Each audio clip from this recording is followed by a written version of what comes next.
leapt off one of the shelves and landed on Singar's head.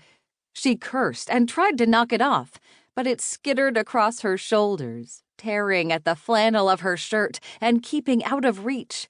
"I've got it!" Fran grabbed the rat with both hands. It flailed with its claws, leaving nasty red scratches down her forearms. "Ow!" She flung the rat away, and it landed on its back next to a pile of crates. It was turning over when Fran took a swift stride, using the magic her father had taught her, and closed the space between them in an instant. As the rat rolled over, she brought her foot down. "One more down," she said. "How many left?" "Too many." Bart Trumbling, the company's known chief financial officer, clambered through a gap between two shelves. His white hair was waving around his head, and his suit was disheveled. "4 of them cornered me. I had to make a quick getaway through the containment units." He yelped and stumbled forward as one of the rats leapt onto his back. Singar raised her device, and Bart's jacket rippled as if tugged by a storm wind. "Not me," he shouted. "I don't want to end up in a bag full of rats." "Don't worry," Singar said. "I'm working out the aim." She shifted the device, turned a dial on its side, and pulled the trigger. The rat on Bart's bag was snapped away and disappeared into the backpack with a series of squeals and thuds. There was a crash as the grill fell from a large ventilation duct, and more rats streamed out. As they rushed toward her, Fran held out her hand and reached into the world with her magic. It wasn't always easy to define what counted as a weapon when she was calling for one, but under the circumstances, the shovel that flew into her grip certainly qualified. She used it to knock 2 rats into the distance, fling another into the path of Singar's device, and splat a 4th against the floor.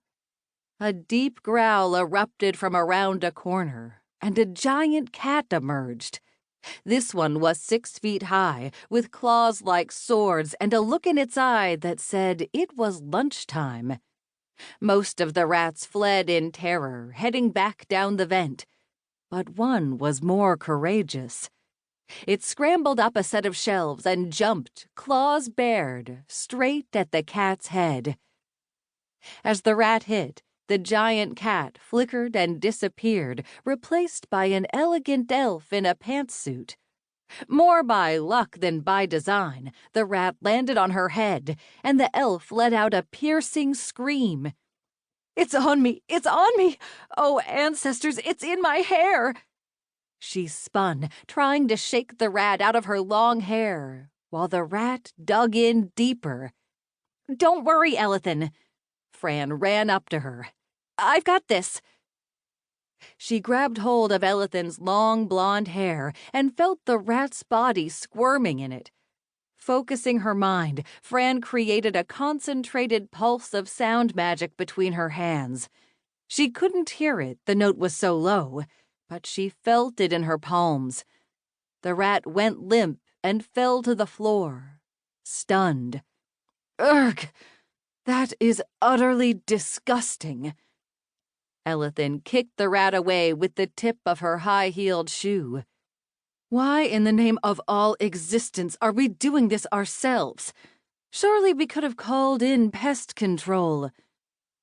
"I thought it might not look good if people heard that we have magical rats in our warehouse," Fran said. "A very good point. You're finally picking up some of my PR lessons. And I thought it might be a fun thing to do as a team." "In that, you were completely wrong. We hardly ever get to do things together anymore. We're all too busy in meetings or running our departments. I miss the days when it was only the 6 of us."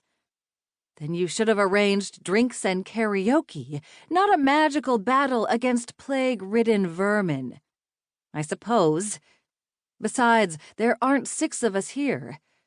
Where has Steel Strike slacked off to?" Fran looked around. Elithan was right. Gruffbar hadn't turned up yet.